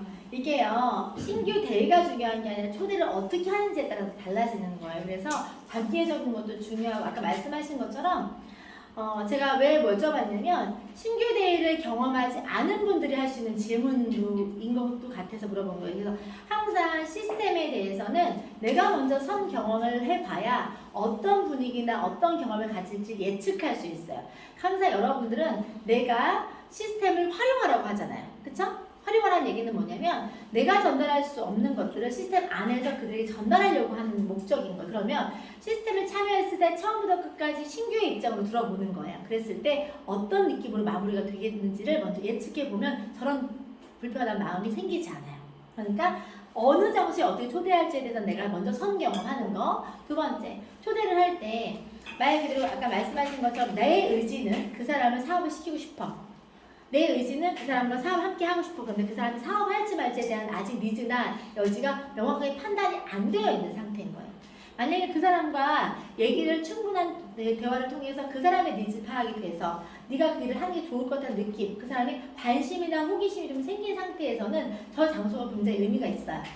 그런데 아무런 관심이 없는 상태에서는 초대를 할 때 초대 멘트에 따라서 저 자리에 임하는 자세가 달라지면 집중도가 아까 집중하지 않으면 내용이 들어오지가 않고 시간 낭비라는 생각이 들어요. 예를 들어서 아무것도 설명되지 않고 아무것도 관심 없는 상태에서 같이 가자라고 해서 잘못된 초대를 해서 거기 앉아있으면 3시간, 4시간을 앉아있는 경우 동안에 불편한 마음이 훨씬 더 많이 생기죠. 아무리 좋은 내용을 들려줘도 잘못된 초대, 올바르지 않은 초대는 명확성이 없는 초대는 그 사람한테는 지루하거나 불편하게 느낄 수 있어요. 그러니까 처음에 초대를 할 때 아까 얘기하신 것처럼 어떻게 초대하는지가 중요한 거예요. 그래서 사업을 제안해 보셨어요? 그분한테? 그러니까 마음만 있는 거야? 제안을 직접 해보셨어요? 그러니까 그 트리뷰 같은 거 좀 설명을 하면서 사실 너 상황이나 그러니까 그냥 내가 먹는 거로 끝나는 게 아니고 이거를 너가 소개를 주변 분들한테 좋은지 소개하면 너도 이게 좀 사업적으로 방향이 좀 생긴다 좀 그런 정도 얘기를 했는데 반응은 어땠어요? 그러니? 뭐 이렇게 약간 그런 정도지 막. 좋아요. 그러면 그분의 기질이 어때요? 성향이? 근데 좀 걱정인 게 그러니까 저랑은 좀 달라서 저는 조금 이런 강의 듣는 것도 좋아하고 좀 그런 편인데 그리고 새로운 정보가 있으면 들으려고 하는 사람인데 저는 그 친구는 좀 아닌 경우예요. 그러니까 아닌 거라고 하는 그분의 성향을 설명해 그러니까 주시면 사람을 좀 만나는 걸 그렇게 이렇게 아는 사람들만 맨날 만나고 새로운 사람을 만나는 걸 별로 안 좋아해서 그래서 스폰서님도 같이 못 갔거든요. 너무 불편해서. 사회적인 활동이나 두루두루 활동이 많으신 분이세요? 또 사실로도 꾸준히 하다가 이제 최근에 그만뒀거든요. 그리고 뭐 집안형편이 그렇게 좋은 편도 아니니까 사실 좀 했으면 이렇게 그건 내 마음인 거. 내 마음인 건데 이제 그 사람이 성향에 따라서 이렇게 다가가야 될 방법이 다를 수가 있어. 예를 들어서 좀 관계적으로 좀 좁고 깊게 만나는 분들은 남이 내 인생에 관여하는 것도 별로 안 좋아하는 스타일인 거예요. 그러니까 내가 막 이렇게 저렇게 아는 척하면서 너 해봐야 되지라고 얘기하는 것 자체가 불편한 감정이 느낄 수 있는 사람일 수도 있고요. 또 예를 들어서 저는 그분을 잘 모르니까 그분의 성격이 주관이 되게 뚜렷해서 남말을 잘 안 듣는 경우가 있을 수도 있고, 또 아니면 뭐 예를 들어서 그분 자체가 자기에 대한 가오가 있는 사람, 내가 잘난 사람이라서 남한테 나 얘기를 속내를 드러내지도 않고 남이 나한테 뭐 관여하는 거 싫어하고 이렇게 개인이 약간 좀 집중해서 하는 사람들이 있을 수 있어요. 그럴 때는 아까 얘기하신 것처럼 김규수 원장님이 얘기했던 거는 내가 하니까 좀 도와줄래? 라고 얘기하는 거는 어떤 성향이 있는 사람한테 그렇게 프로모션하면 좋은 거냐면 자기가 커리어가 좀 있고 자기가 좀 꼼꼼하고 잘난 척하기 좋아하고 그런 분들 있잖아요. 누가 봐도 내가 낸데 아는 척하는 사람들한테는 내가 자꾸 뭔가를 그 사람이 볼 때는 내가 가지고 있는 기준이 조금 더 낮을 수 있거든요. 그래서 내가 하는 말이 잘 안 들어갈 수 있어요. 그럴 때 그 사람이 갖고 있는 커리어나 성향을 존중하면서 내가 이런저런 일을 하는데 너 똑똑하고 잘났고 너가 정확하고 하니까 나는 너를 되게 신뢰하니까 네가 한번 같이 들어봐줘서 내 이야기 이 일에 대해서 한번 이렇게 타진 한번 해줘보면 어때라고 해서 도움을 요청할 수 있다는. 그래서 초대하는 방법으로 네가 내 일을 좀 한번 검토해주면 나한테 큰 도움이 될 것 같아 라고 해서 들어보게 하는 초대를 할 수가 있고요. 반대로 그렇지 않은 사람은 그렇게 초대하는 게 의미가 있는 게 아니라 만약에 예를 들어서 그게 누군가를 만나는 걸 거북함을 느끼고 어디 가는 걸 불편하게 느끼는 사람들 같은 경우에는 그 자리 자체가 편안하게 느낄 수 있게끔 얘기를 먼저 해줘야 되는 거예요. 예를 들어서 토요일날 뭐해? 특별하게 할 거 있으면 좋은 강의 있는데 같이 강의 들어갈래? 이렇게 얘기할 수도 있고 내가 하는 일을 저는 내가 설명했지만 사실 내가 설명하는 게 한계도 있고 같이 그냥 바람 쐬니까 밥 먹고 강의 한번 듣고 오자 라고 얘기하면서 가볍게 초대하는 것도 방법이에요. 그리고 그 상태에서 거기서 이루어질 강의 내용에 대해서는 사실 김규수 원장님 동기부여 강의는 이제 들어보셨기 때문에 본인도 울림이 적은 거예요. 강의 중에도 하시니까. 근데 신규들이 처음 믿는 사람들이 그 김규수 원장님 강의를 꿈과 목표 설정에 대한 강의를 들으면 그냥 일하고 상관없이 내 내면에 내가 뭔가 해봐야 되겠다는 마음이 생겨요. 그래서 그런 강의를 들었을 때 느낌이 나쁘지 않단 말이에요. 그리고 그 강의를 다 듣고 난 다음이나 또는 애프터를 할 때 애프터가 훨씬 더 중요해요. 그랬을 때 그분이 어떤 관계가 멀어질까봐 이런 걸 걱정하시는 거라고 하면 그 안에서 메시지를 그분의 반응을 보면서 얘기할 수 있잖아요. 별로 안 좋아하는 것 같아 라고 생각이 들면 그분한테 얘기하세요. 나는 네가 지금 우리가 다 나이도 있고 삶에 대해서 조금 더 어떤 고민도 있고 하는 데 있어서 이 강의를 통해 강의 듣고 나 처음에 되게 울림 많이 받았거든. 네가 삶을 좀 더 의욕적이게 살았으면 좋겠고 또 우리 삶 안에서 조금 더 에너지 있게 있으면 좋겠고 해서 너한테 좋은 시간이 될 것 같아서 초대한 거다. 그리고 나는 그런 이유의 일을 하고 있고 나한테는 이게 솔루션이었지만 너한테는 솔루션이 아닐 수도 있어. 단 너랑 나랑 같이 하면 참 좋을 것 같아서 내가 초대한 거야. 혹시 불편하게 생각하지 않았으면 좋겠고 이렇게 내가 오히려 초대를 하고 난 다음에 그 초대 안에서 그 사람이 나한테 써준 시간 그 사람과 내가 함께 보냈던 시간에서 내가 주려고 하는 메시지 그만 잘 전달된다고 하면 특별하게 문제가 되진 않아요. 단 내가 초대를 할 때도 그 사람을 기만하고 초대한다거나 초대한 이후에도 그 사람을 불편한 마음으로 마무리 짓게끔 하면 그게 문제가 되죠. 오히려 이렇게 긴 시간을 내가 가자고 해서 같이 와준 거에 대해서 고마움을 표현하고 그리고 내가 이런 거 안에서 너한테 어떤 메시지를 주고 싶었는지에 대한 마음이 진정성이 전달이 되면 절대 왜곡되거나 하지 않아요.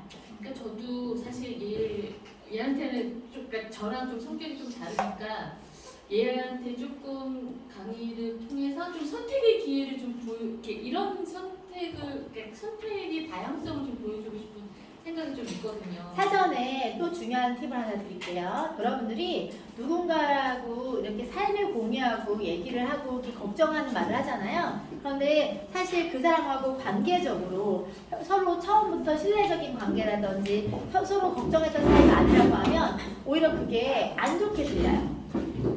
맞아. 그러니까 내가 관계가 그 사람하고 내가 얘기 드리는 거예요. 살면서 다른 사람의 삶에 그렇게 관심 있게 지내오지 않았던 사람들이 많이 있잖아요. 그런데 갑자기 그 사람의 삶에 관심 있는 것처럼 하고 걱정하는 뉘앙스로 하면 걱정이 아니라 목적이 있어 보여요. 그래서 그렇게 염려하고 걱정하는 말과 제안을 하기에 앞서서 염려하고 걱정할 만한 일들에 대한 서로 사전 교류라든지 의논이라든지 이런 것들이 빈도가 있게 좀 이렇게 이루어졌던 상태에서는 내가 전하는 모든 말들이 진심이고 진정성 있게 느껴지지만 전혀 그런 게 없는 상태에서 갑자기 내 인생에 관심 있는 것처럼 느껴지는데 갑자기 유산을 얘기하면 와닿을 수가 없어요. 그래서 여러분들이 그런 것들 있잖아요. 항상 이야기를 줄을 할 때 유산화가 중요한 게 아니에요. 그쵸? 삶에 어떤 마음을 갖고 동기를 갖고 살아가야 되는지에 대한 깨움이 중요한 거죠. 여러분이 현장에서 사람을 만날 때 우리가 영양제를 안 먹는 사람한테 영양제를 왜 먹어야 되는지 얘기를 해주는 거는 꼭 유산화가 아니어도 건강을 챙기세요라고 하는 그런 메신저적인 역할을 하기 위해서 하는 거죠. 그쵸? 여러분들 현장에서 그런 마음으로 일을 하셨으면 좋겠어요. 꼭 유산화가 아니라 이 사람이 무지해서 잘 몰라서 그냥 밥만 잘 먹으면 되는 줄 알고 또는 일에만 치우쳐서 자기 삶을 소홀하게 대하고 자기 건강을 안 챙길 때 건강을 챙기세요라고 하는 정도의 메시지를 줄 수 있는 그런 마음 있잖아요. 그런 애정, 사랑이 있는 상태에서 그 메시지 전달하면 그게 다예요. 그리고 그 중에서 고민하는 데 있어서 경제적인 여러 가지 상황 맞춰서 유산화가 탁월함을 우리가 표현해줄 수 있으면 그 진정성이 왜곡되지 않거든요. 마찬가지예요. 우리가 사람들을 만나면서 일을 제안할 때 제가 그랬었어요. 집에서 그냥 가만히 있는 아줌마들이 밖에 나온 본인이 어떤 가능성이 있고 어떤 사람인지를 충분히 경험할 수 있는데 맨날 남편 삶의 그늘에 그냥 묻어서 가는 경우들, 난 뭘 할 수 없어 이런 사람들을 보면 그렇지 않은데 여기 나와서 단 5만 원을 벌어도 단 10만 원을 벌어도 자기 자존감이 살아날 텐데라고 하는 것들을 알려주고 싶었어요. 유산화가 아니어도 괜찮으니까 본인의 삶에서 생산적인 삶으로 전향하는 것들을 방향을 열어주고 싶었고 그리고 그냥 맨날 아줌마들 만나고 수다 떨고 그렇게 보내는 것보다는 자기 발전적인 체면권을 더 읽든지 아니면 자기 개발적인 자격증을 공부하든 이런 것들을 깨워주고 싶었어요. 마찬가지로 주변 사람들 중에 그런 사람들이 있다고 하면 그런 메시지가 먼저 선행돼서 진행이 돼서 내가 이렇게 살면 안 되겠구나, 내가 삶을 좀 의욕적이게 살고 생산적이게 살고 좀 꾸미 있게 살아야 되겠다는 마음을 갖게끔 하는 게 먼저죠. 그리고 그런 마음이 생긴 상태에서 뭘 하려고 막 알아봐요. 그런데 생각보다 사회적인 조건 안에서 우리가 할 수 있는 일이 많지가 않아. 근데 하고 싶은 마음은 생겼어. 그럴 때 유산화가 그 조건과 제약과 어떤 것들의 면접도 없이 우리를 이 일을 할 수 있게 만들어주니까 이 일로서라도 너의 삶을 영위하고 너의 삶을 좀 개선시키는 변화를 만드는 도구를 한번 사용해보면 어떻겠어? 나는 그런 게 없어서 이게 나한테는 솔루션이 됐는데 너한테 솔루션이 될지는 잘 몰라. 하지만 너가 그 상황을 벗어날 수 있는 거에 하나의 매개체는 될 것 같아. 같이 하면 더 즐거울 것 같고 너가 할 수 있는 게 잘 없다고 하면 내가 도와줘서라도 우리 같이 한번 재미있게 해보자. 이런 메시지로 전달이 된다고 하면 상대가 크게 부담이 없이 뭔가 시도해 볼 수가 있어. 그러니까 여러분들이 전달하려고 할 때 그 사람의 동기가 먼저 기반이 되지 않으면 안 돼요. 그래서 내가 끊임없이 유산을 전달하고 싶지만 그 사람이 뭔가 삶을 더 의욕적이게 살고 싶거나 하고 싶거나 필요한 상태가 되는지를 먼저 확인하는 거, 니즈 파악이라고 하잖아요. 그 확인하는 절차를 먼저 갖고 그렇게 하기 위해서 고민할 때 네가 고민하는 많은 것들 중에서 이것도 한번 알아봐. 우리가 사지선다형보다 오지선다형이 낫잖아요. 선택지를 하나 늘려간다는 생각을 한번 알아보는 것도 나쁘지 않으니까 한번 와서 보고 아니면 다른 걸 알아봐도 나쁘진 않을 것 같아. 이렇게 얘기할 수 있으면 초대가 쉽겠죠. 제가 신랑을 신규 세미나 초대하는 게 갑자기 생각나는데 저희 신랑은 그렇게 크게 반대하진 않았어요. 제가 뭔가를 하는 데서 크게 반대를 하진 않는데 그래도 제가 뭘 하는지는 사실 정확하게 알지는 못하는 상황에서 제가 계속 1박 2일 다니다가 자기도 와서 한번 신규 세미나 와서 들어봐라. 여기 딱 좋은 강의가 하나 있다. 그래서 와서 듣더니 하는 말이 본인은 제가 맨날 놀러 가는 줄 알았대요. 1박 2일 동안 항상 노는 줄 알았대요. 왜냐면 우린 약간 즐겁게 하잖아요. 노는 줄 알았는데 계속 엉덩이 붙이고 앉아서 강의만 들으니까 이미 지친 거야. 본인은 지쳤는데 그 지친 와중에도 집에 오는 길에 저한테 하는 말이 그 김규순 원장님 그거 석세스 하는데 그거 뭐 신청해야 되는데 자기 얼른 신청해달라고 거기서 말했던 뭐 꿈이나 이런 목표 이런 게 자기는 여태껏 그 꿈이라는 걸 진짜 제대로 그 단어를 제대로 생각하지 못했는데 여기서 뭔가를 깨달은 것 같다고 해가지고 뭐지? 이러면서 나는 그렇게 큰 의도가 없었지만 사실 그 강의를 듣기를 원하긴 했거든요. 근데 그래서 나중에 또 다른 누군가가 있다면 아까 스폰서님 말씀처럼 유산화도 중요하지만 유산화보다 그 강의 안에서 너의 꿈을 한번 정확하게 짚어보는 계기가 됐으면 좋겠다 하면서 초대하는 거 괜찮을 것 같아요. 그리고 저 한 가지 질문. 네. 아까 그거랑 좀 연계돼서요. 그럼 만약에 이 친구가 좀 그런 부담감이 있다면 혹시 가볍게 그냥 그럼 김규순 원장님 그 강의만 한번 같이 들어보자고 얘기를. 그래도 괜찮아요. 근데 어차피 그렇게 시간 쓰는 것보다 1시간, 2시간 더 내서 같이 거기서 내가 하고 있는 어쨌든 관심이 없는 건 아니고 뭔가를 알려주고 싶은 마음이 있다 그러면 내가 나중에 알려줘도 되는데 그냥 간 김에 같이 편안하게 듣고 나 공부하는데 같이 공부하면서 보자라고 얘기해도 괜찮아요. 관계적으로. 그리고 염려하고 걱정하는 부분도 없잖아요. 가까운 사이라고 하면 내가 하는 일에 대해서 염려나 걱정이 있는 것도 알아. 그냥 한번 내가 걱정할 만한데 네가 지켜봐 주는 것도 좋을 것 같아 라고 해서 그냥 관찰자 역할적으로도 들어보기 나쁘지 않을 것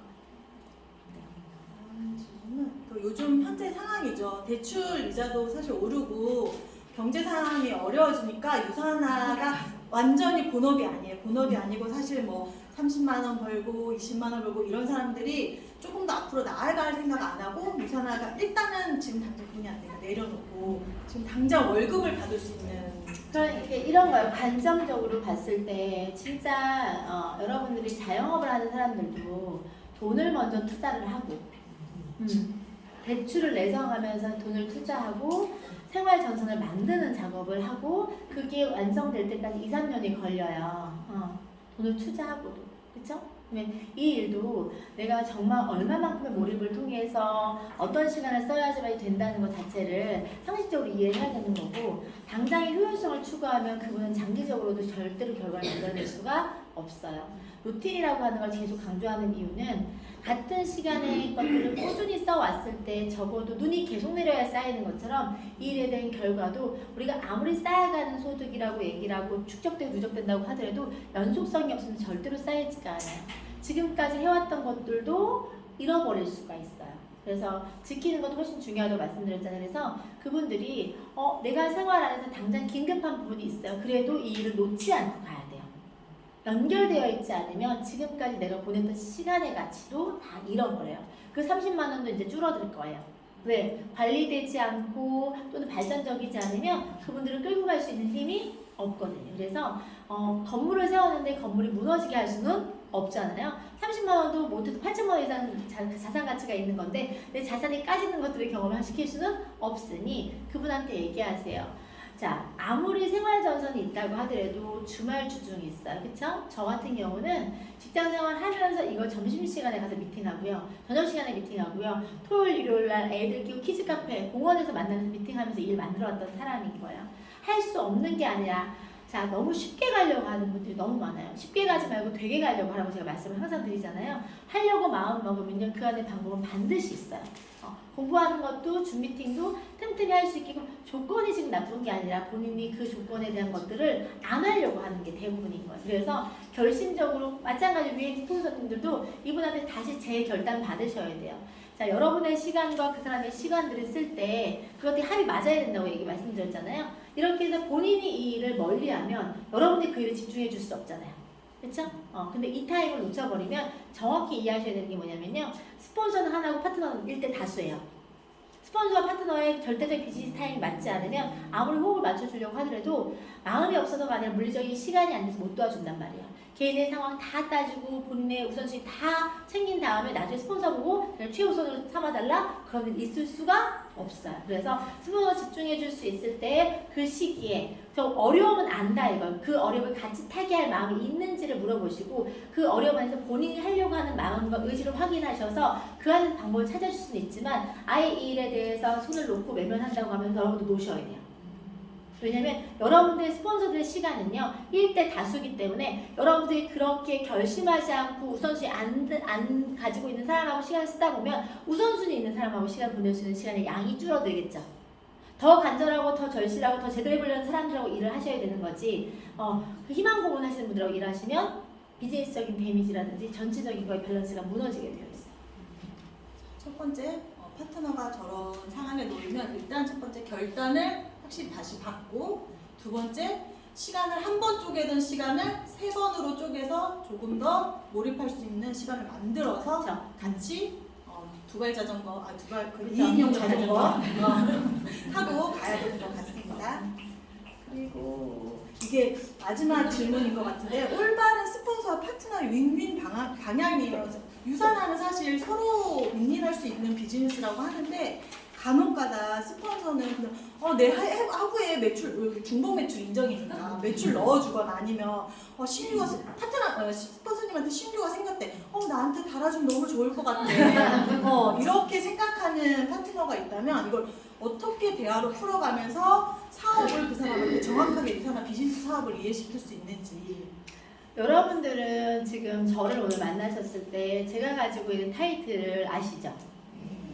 BJS 11년차 했고 에이스타라는 타이틀을 가지고 있는 중에 스폰서님이 달아주거나 매출 넣어준 게 있을까요? 없어요.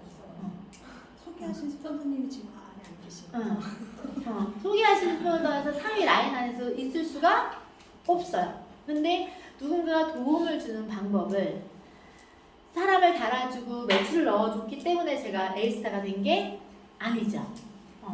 저는 정확하게 그룹이나 스폰서십 안에서 스폰서를 통해서 시간 안에서 배움과 가르침을 통해서 내가 주도적으로 나의 비즈니스를 운영할 수 있는 오너십을 가질 수 있는 스킬이나 방법을 배워서 이 일을 진행해 왔던 거예요. 그래서 한 사람 한 사람을 챙기고 팀을 만들고 전체를 지켜갈 수 있는 힘을 스폰서를 통해서 학습하고 배워서 크게 비즈니스를 끌고 온 거예요. 이 일은 내가 개인 프랜차이즈 오너가 되는 일인 거고, 내 개개인이 각각이 오너가 되는 일인데, 내가 누군가를 통해서 받는 걸로 일을 진행하는 게 아니라 상황에 대해서, 여건에 대해서 우리가 대소실적 라인이 있기 때문에 스폰서 라인업 상에서 스폰서의 비즈니스 때문에, 스폰서가 비즈니스적인 것들에 대한 효율성을 위해서 내 밑에 추가 BC든 매출이든 내려올 수는 있어도, 여러분들 비즈니스에 포커스를 맞추기 위해서 스폰서가 거기다 사람을 달아주고 매출 넣어줄 수는 없어요. 그렇게 해서도 안 돼요. 그건 복제가 되는 방법도 아니고, 각자는 각각의 비즈니스 오너로서 이 일을 만나고 있는 거고, 개인의 인생을 걸고 이 일을 하고 있는 사람들이에요. 그렇다고 하면 그 인생에 내가 게으르고 내가 나태하게 하면서 다른 사람의 비즈니스 인생과 경제적인 거에 대리 줄 필요가 없죠. 여러분, 기생하려고 이 일을 하는 게 아니잖아요.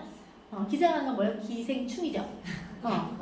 우리는 협업하기 위해서 만난 사이인 거지, 누군가한테 편승하거나 기생하려고 일을 시작하는 사람이 아니에요. 마찬가지로 내가 주도적인 마인드를 가지고 나의 비즈니스를 온전하게 내가 세울 수 있는 그런 마음과 자세로 일을 일해야 되는 거고, 또한 그 일 안에서 타이밍과 시기에 맞은 스폰서 협업하는 관계 안에서 그런 상황이 생길 수도 있어.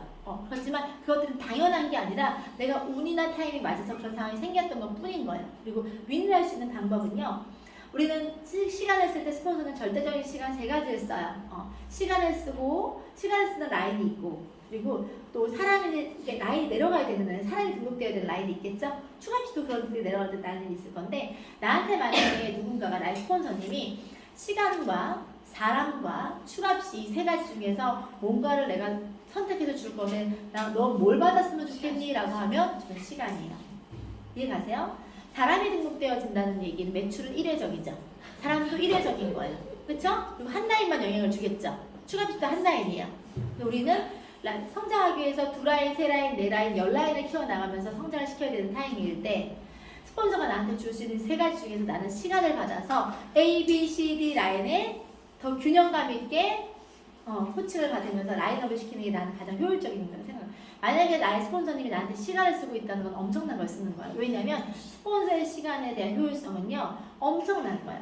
오히려 사람 하나 달아주고 추가비 하나 내려주고 더 나머지 라인 시간 안 쓰고 그냥 나 달아줬으니까 나는 내려가고 나머지 네가 알아서 할 수도 있는 거예요. 얼마나 무서워요. 그죠? 그래서 여러분들은 지금 스폰서들이 나한테 절대적인 시간을 쓰고 있고 함께 일을 풀어가고 있다는 걸 감사하게 생각하셔야 되는 거고, 윈이라고 하는 거는 상대가 쓰고 있는 가치를 온전히 느낄 때, 그걸 서로가 인정하고 그거에 대한 감사함을 느낄 때 윈이 가능한 거예요. 당연하게 생각하는 마음. 자, 아무도 도와주지 않아요. 스폰서가 시간, 사람, 추가없이 아무것도 도와주지 않아도 그거 자체가 뭐라 그랬어요? 시스템이라고 했죠. 스폰서가 시스템이고 그룹이 시스템이고 팀이 시스템이기 때문에 그 자체를 감사하게 여겼을 때 비즈니스가 성장한 거예요. 만약에 제가 이 세 가지 시간을 스폰서들한테 다 받았을까요? 다 받지 못했어요. 그렇죠? 하지만 그 안에서도 그 조치 안에서도 작은 시간 하나라도 감사하게 생각하고 절대적 양이 중요한 게 아니에요. 그걸 받아들인 사람이 그걸 얼마나 감사하게 인정하고 효율적이게 활용하고 자기 성장의 모멘텀을 만드는지에 대한 많이 키우고 많이 준 사람이 크지가 않더라고. 내가 일을 해보니까 애쓰고 공들이고 막 물고 빨고 했던 사람이 성장하는 게 아니라 작게 주더라도 그걸 감사하게 받아들이고 그걸 온전하게 자기 걸 체화시키는 사람들이 성장하는 거예요. 더 주도적이고 결핍이 있는 사람들, 더 많이 배부르게 못 먹은 사람들이 작은 거 하나에도 감사하게 생각하고 더 귀하게 여기면서 스폰서십도 더 충만하고 팀에 대한 로열티 더 크고 저는 캐나다 팀들이 팀에 대한 로열티를 보면서 저는 감동해요. 이해가시죠? 그러니까 많은 걸 받아서 일을 잘하는 게 아니라 얼마나 우리가 좋은 환경에서 절대적인 거에 대한 관계 안에서 감사함을 가지고 서로가 서로에게 어떤 존재로 머무는지 이해하고 있는 사람들이 이 일을 성장시키고 나갈 수가 있어요. 내가 오너 마인드로 해야 되겠죠. 바지 사장은 어때요? 마음에 안 들면 월급 줬다가 마음에 안 들면 그냥 그리고 퇴출 당하죠. 자, 기생충 잊지 마세요. 기생충 잊지 말고 윤민이 방향은 내가 스폰서한테 매출이나 사랑이 아니라 시간을 받아서 그 시간을 나의 시간과 얼마나 더 시너지를 자, 내서 또 하나냐면 시간에 대한 것 말씀드릴게요. 절대적인 시간이 있는 거예요. 내가 신생아를 낳아서 발육할 때까지의 시간이 있겠죠.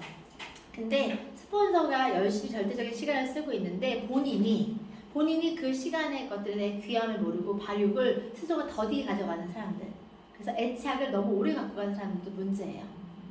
그래서 내가 빨리 완성도 있는 사람이 돼서 시간을 좀 더 가치 있게 쓸 수 있는 스폰서의 시간조차도 조금 더 의미 있고 나는 내가 스스로가 잘 발전시켜 나가면서 나의 팀과 전체를 위해서 시간을 쓸 수 있는 스폰서의 시간을 확보해 주지 않으면 스폰서가 전체적인 걸 가져갈 수가 없어요.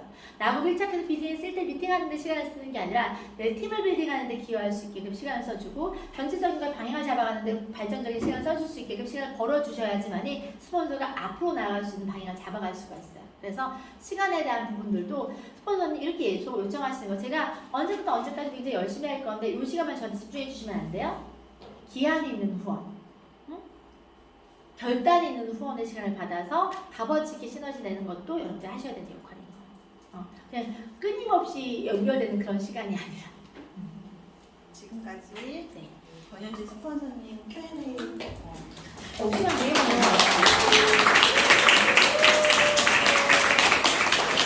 많아요. 속이 좀 시원해지셨나요? 네. 시원한 속을 잘 간직하셔가지고 비즈니스에 조금 더 큰 도약을 하시길 바라고요. 혹시 더 이런 것 같아요. 많은 걸 배우고 많은 걸 아는 게 중요한 게 아니라 그걸 통해서 얼마나 많은 변화를 만들어낼 수 있는 힘이 있느냐가 저는 관건이라고 생각합니다. 여러분들이 물론 많이 알고 많이 배우고 계시지만 그것들을 얼마나 많이 나한테 적용시켜서 나를 변화하는 데 갖다 놓는지 얼마나 용기 있는 사람들인지 한번 되짚어 보셨으면 좋겠고요. 좋은 공간에서 좋은 사람들과 이렇게 일할 수 있다는 것 자체가 행운이에요. 그래서 여러분이 지금 갖고 있는 모든 것들에 감사와 그리고 앞으로 더 성장할 거에 대한 기대를 가지고 앞으로 3-3기도 진심으로 응원드리고 우리 이기까지 열심히 해오신 모두의 공에 대해서 다시 한번 큰 박수 드리겠습니다.